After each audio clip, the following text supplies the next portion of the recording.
Hello and welcome again to Oscar Mike Radio. Oscar Mike Radio is about the military and veteran stories, happenings, the people that support us, and those who serve and continue to serve. My name is Travis, and welcome. A special show today, a lot of firsts.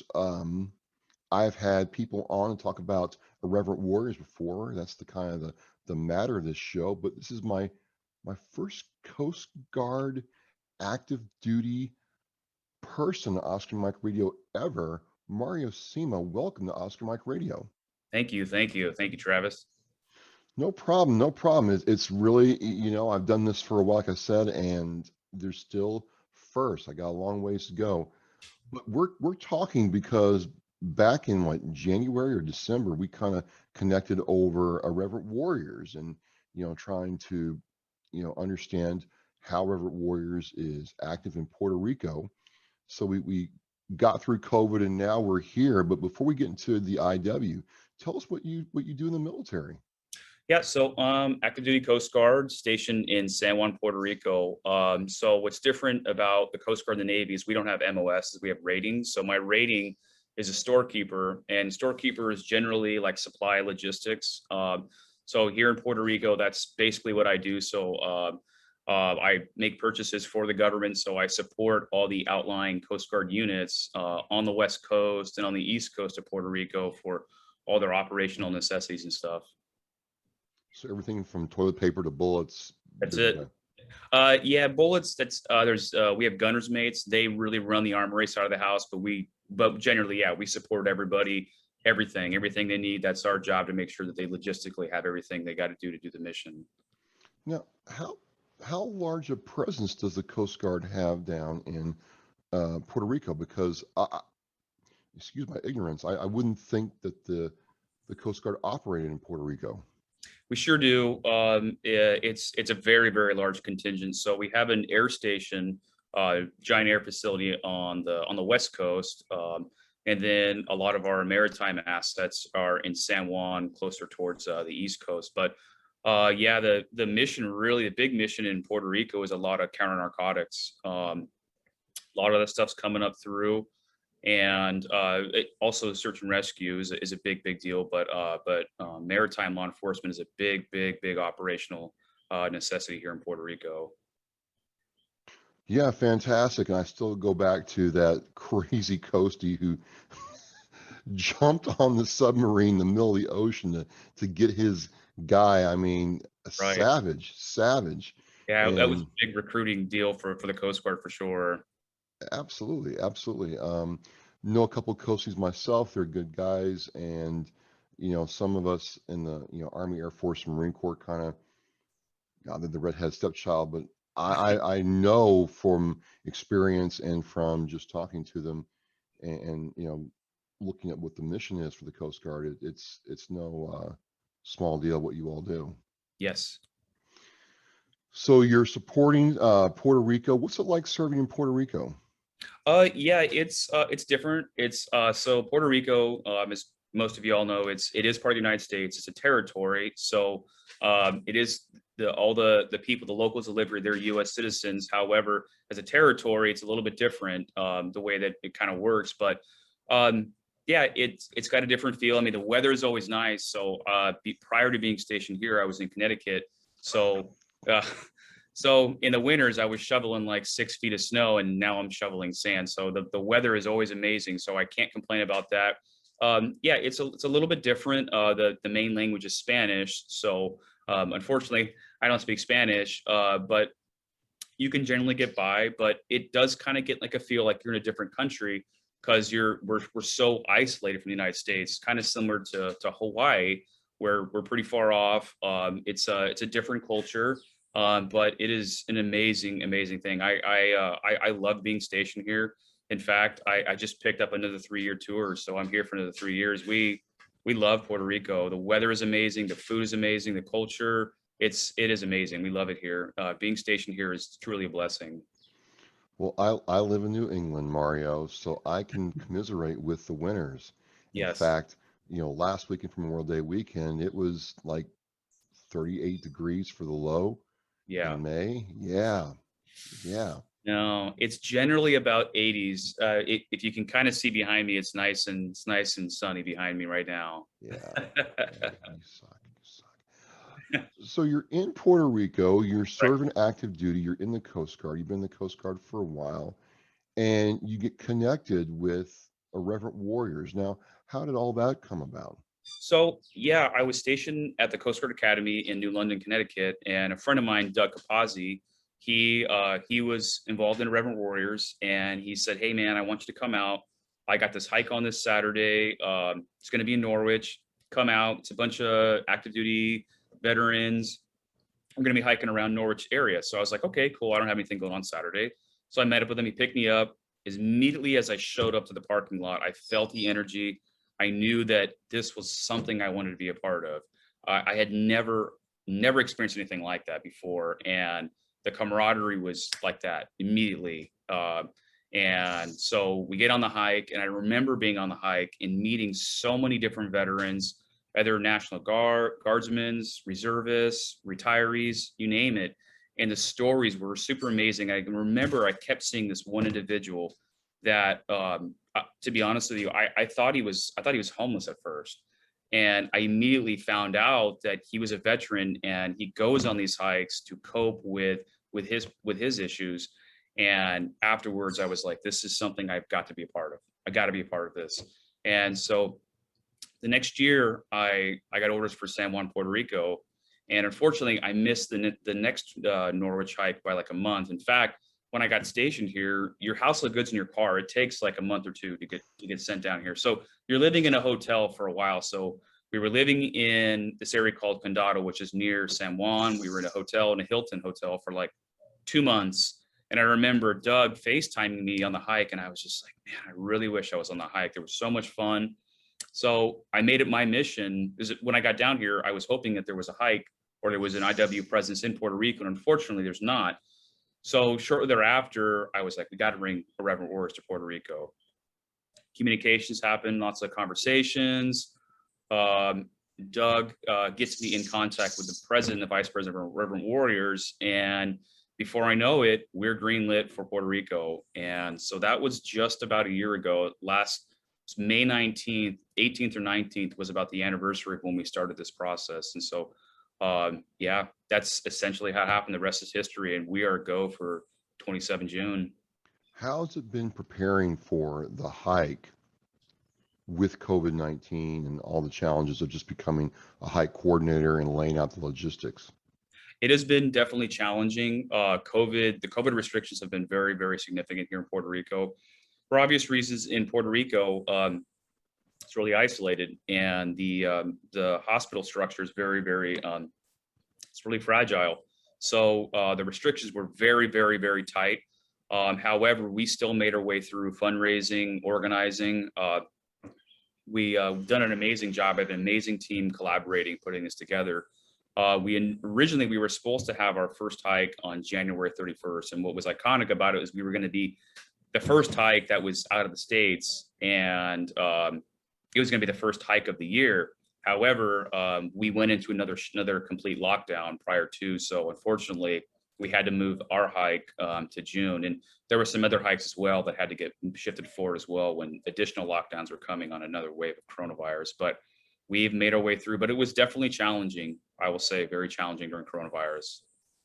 As you've gone through the process of one, you got to become a hike coordinator and really, vet out with IW to become a hike coordinator, and then to build those relationships with the people in the city and the businesses who you're going to be hiking by. What's that been like for you? Because, you're not a native Puerto Rican. Right. So, fortunately, another local Puerto Rican that I worked with, he was pretty well connected, and he knew a lot of people. So, meeting with the local government, with the local police, firefighters, and government officials, and I basically had to go to a lot of these officials, sit them down, and explain who Reverend Warriors is, that we're a legitimate organization. Unfortunately, there's been a lot of nonprofits that have come to Puerto Rico and kind of abuse the system. And so immediately they're kind of like, who are these people? So I had to break it down to them, translate a lot of stuff. I had my translator with me, explaining to the local officials that we're legitimate. We are specifically for the veteran community, for Puerto Rican veterans, U.S. veterans. This is a great organization. We're legitimate. We want to have your support. So a lot of meeting with those government officials, meeting with them, and letting them know that we're legitimate. Awesome, awesome. So you're doing all this and you're getting ready to go. I guess the other thing is just how many veteran slash active duty service personnel are there in the Puerto Rico area? So as far as active duty, the two major military components that are in Puerto Rico is Coast Guard and Army. So there is a significant Army base at Fort Buchanan, which is not about 10 minutes away from San Juan. It's in the Guaynabo area. There's a significant Army presence there. The rest is National Guard, some reservists of all the other branches. But veterans, so according to the governor's advocate for Puerto Rico has the highest per capita veterans out of any state. So, what I have found here in Puerto Rico is that there is a significant amount of veterans. So everybody you meet is either a veteran or their brother or sister, aunt or uncle is a veteran. It's very, very connected. There's a lot of Really? veterans here. Correct. I every person I meet either is a veteran or has someone that is a veteran. So it's very, very tight here. So um, which is another reason that it was a embodiment for this mission to bring us to Puerto Rico, is that they really, really need that veteran support here in Puerto Rico, really, really bad. Yeah, before we get into some of the highlights, I was going to ask you what in Puerto Rico, what are some of the challenges that veterans face if there's that many? I had no idea that there was that the numbers for Puerto Rico were that high. So what are the challenges that they face? Yeah, a lot of the challenges, it's there are some veterans groups like VFW, American Legion.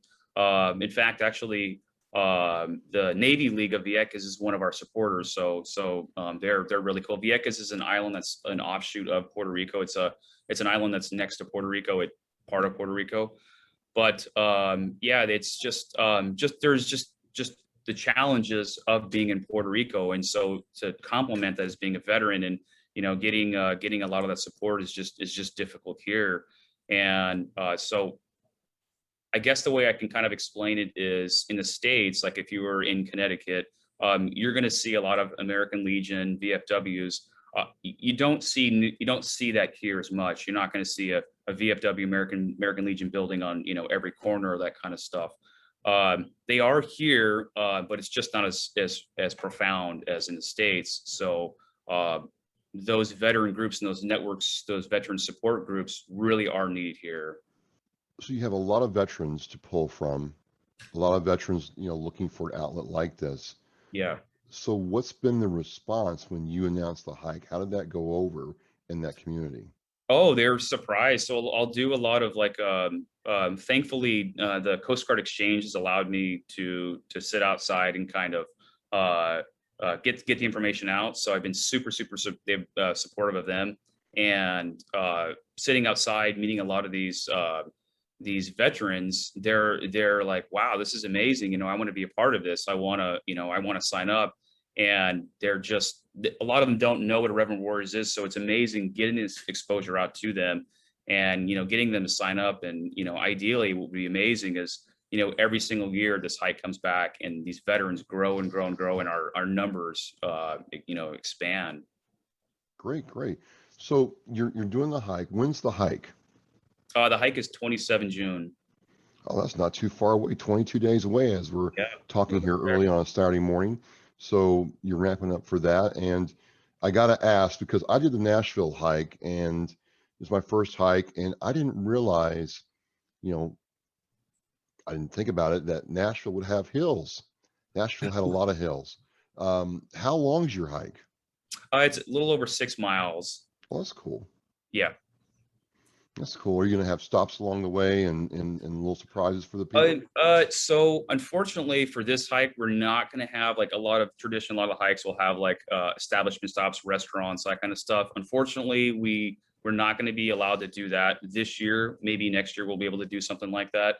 But it's we have a few designated checkpoint stops where you're going to stop, get some water, take a break momentarily. But there's some super iconic places you're going to see. You're going to see the Capitolo. You're going to see the water, the low road, the high road. A lot of the iconic Puerto Rico stuff. We're starting at El Morro. El Morro is a Spanish castle that was built prior to the United States taking Puerto Rico. It used to be a Spanish colony. So one of the castles is where we're starting and stopping. Is an iconic place. So super, super neat. But yeah, you'll see some really cool sights along the way. Awesome, awesome. So 6 miles, no big deal even for an old dude like me. There's no excuse to not go.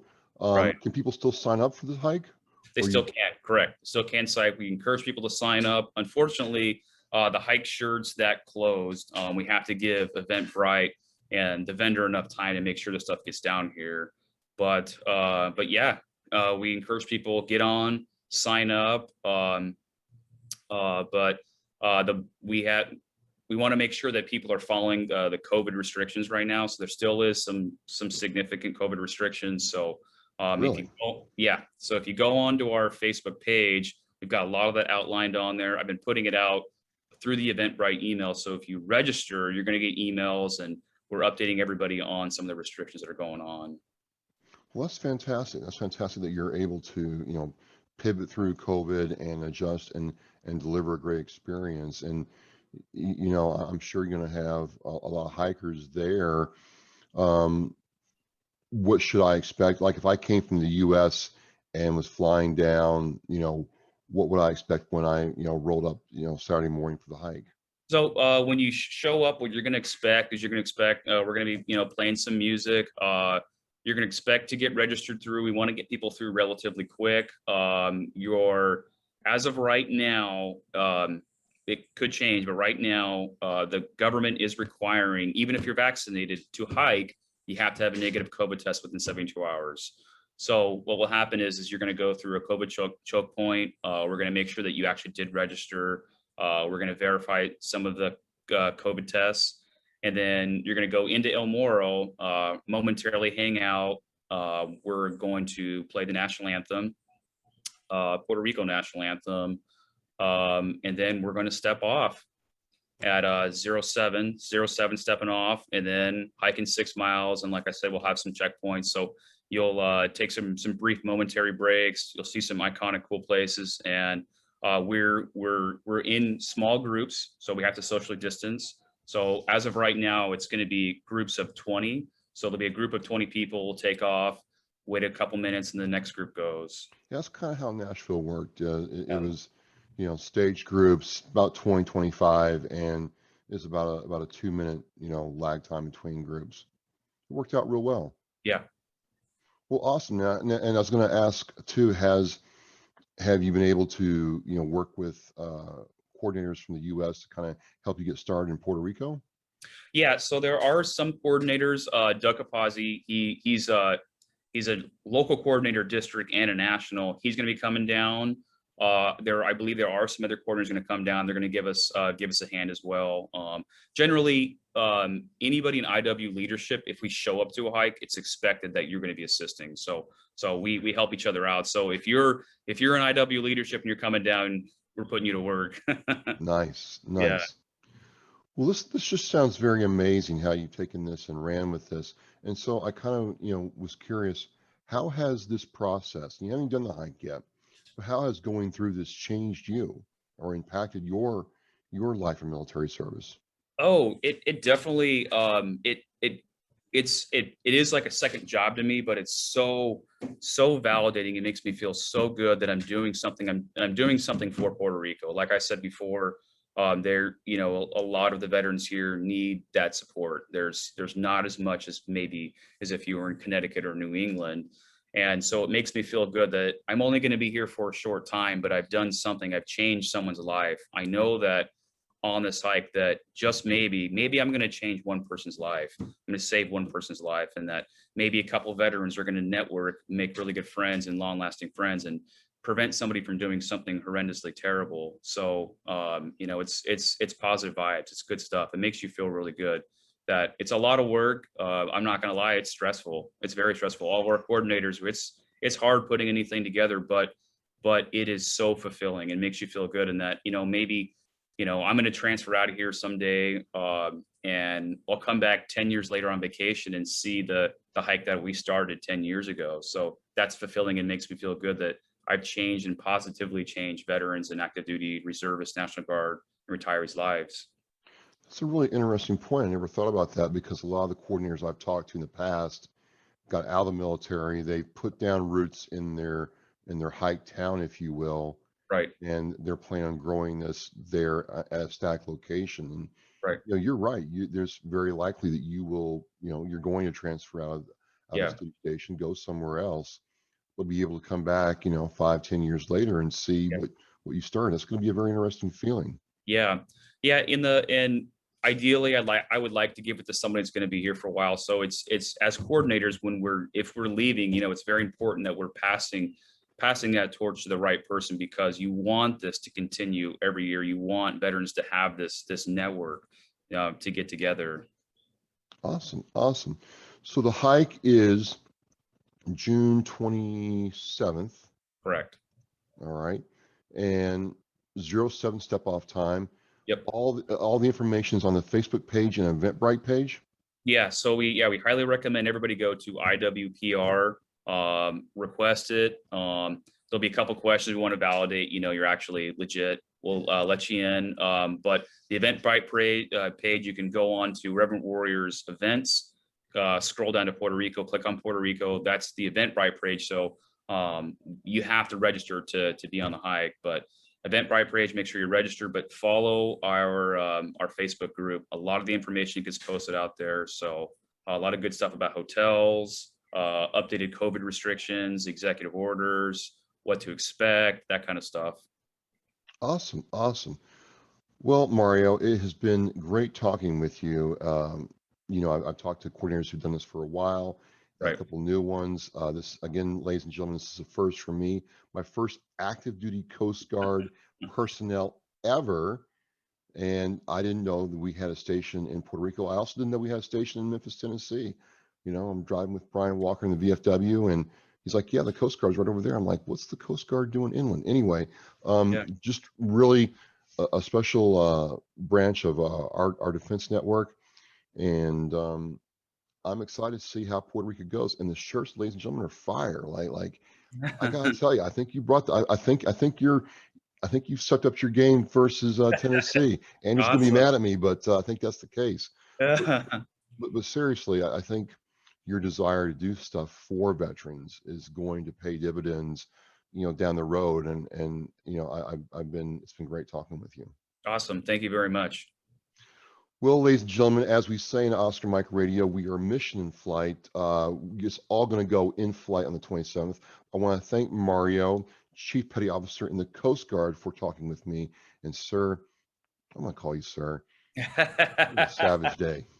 All right.